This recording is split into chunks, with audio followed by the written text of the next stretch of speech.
Your muscles grew, your strength didn't. Turns out those aren't the exact same thing.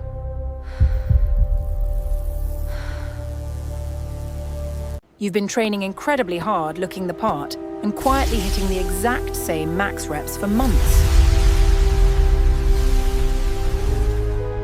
Here is exactly why. You've been showing up 3 or 4 times a week, running the same routine, completely locked in, and never skipping. You even aggressively track your workouts, and optically, it's working. You look bigger, your arms are filling out, your shoulders are rounder. You catch yourself in the mirror and realize something is clearly happening here.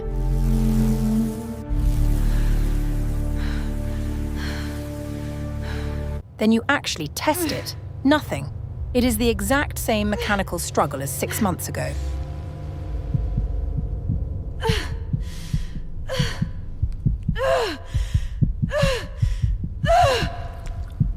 You go back to your regular reps and check your max. The number simply hasn't moved.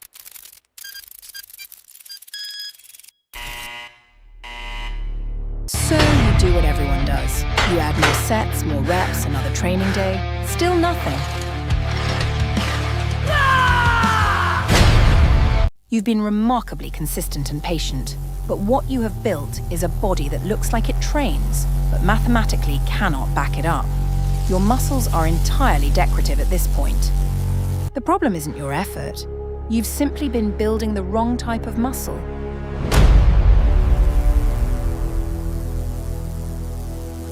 When muscle grows from physical training, it adapts in 2 very different ways.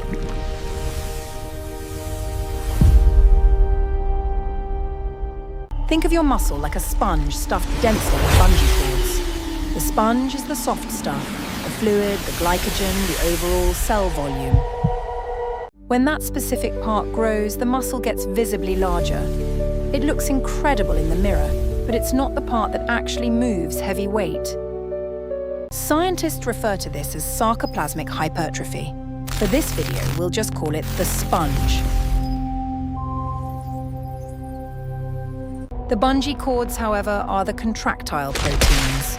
These are the actual heavy machinery that pulls when you demand a contraction.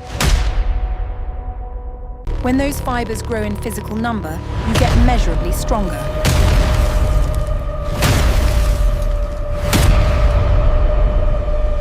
This is known biologically as myofibrillar hypertrophy. We'll just call it the cords. Both represent real growth, but they yield completely different physical outcomes.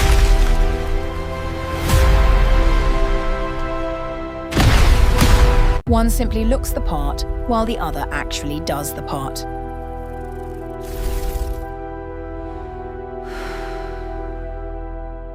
The easiest way to observe this in real life is to look at a competitive bodybuilder standing next to a powerlifter.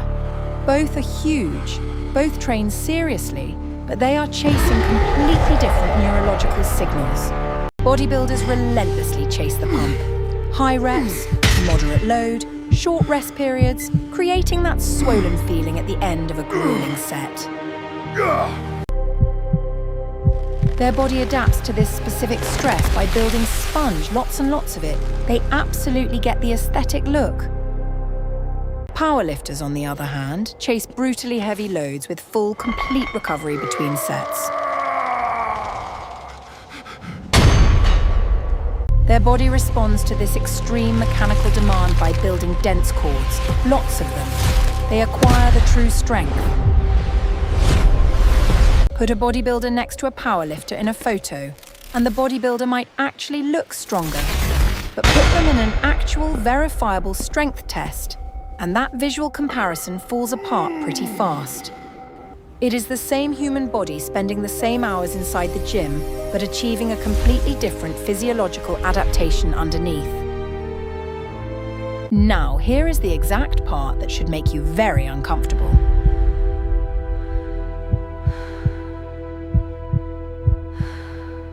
Most calisthenics training looks exactly like bodybuilder training.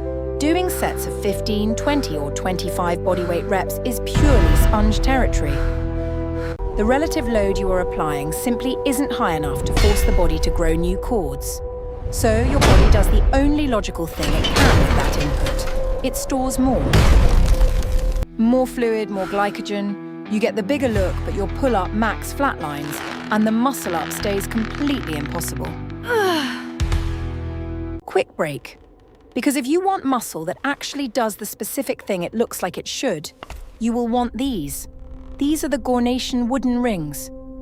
The only reason they are in this video is that they will actually help you go bananas on your progress. Olympic dimensions, 18 centimeter diameter, 28 millimeter premium birchwood. Unlike a rigid, fixed steel bar, these rings move freely. The grip is solid and your wrists are allowed to stay entirely neutral. Which means your shoulder stabilizers have absolutely no choice but to work constantly. That severe instability is exactly what stops your body from coasting. You immediately transition from building the decorative sponge to building the heavy cords. This is not a design flaw. That instability is the entire point. The straps are 4.5 meters long with clear sewn-in length markings. You set the height once, and you know exactly where it needs to be for the next session. Back to why you are permanently stuck. Here is the critical part nobody explains clearly enough. It's not just about rep ranges, it's about whether the movement itself is genuinely hard. Your body rapidly adapts to specific movements. Once a movement stops presenting a real physical challenge, the adaptation grinds to a halt. 30 push-ups on the floor, 40 push-ups on the floor. If that movement has stopped presenting a real mechanical problem to solve, you are simply maintaining. You are just burning calories in a shape your body figured out months ago. The ceiling exists because the concrete floor physically caps your range of motion. That is the whole problem. Your chest travels to ground level and strictly stops. You've peaked on a push-up on the floor. And the typical, predictable response to this plateau? Adding more volume, more reps, another session. This produces more sponge, more size, and more pump. The mirror loves it, but it does not fix the underlying problem. You are feeding your body more of an input it has already solved. So, here is where it actually clicks. Progressive overload isn't just mindlessly adding reps, it is giving your body a physical challenge it hasn't solved yet. And the most fatally underused way to do that in calisthenics is expanding your range of motion. Put your hands on elevated parallettes or blocks. Now your chest drops deeply below hand level. A bigger range means significantly more tension across the movement. That is the exact biological signal that grows the cords. Your training hasn't been sending it.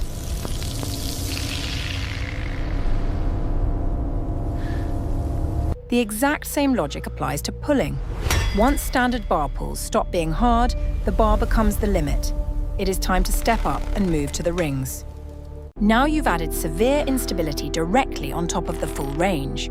You're not simply pulling up, you are managing the entire movement from the first inch to the absolute last. You need harder reps, not simply more reps. It is a fundamentally different stimulus. Fix the stimulus. Give your body a mechanical problem it actually has to solve, and you will start destroying progressions you've been staring at for months. You don't have a volume problem, you have a stimulus problem. Add range before you add reps. Rings are the fastest way to find out how stuck you actually are. Link is in the description.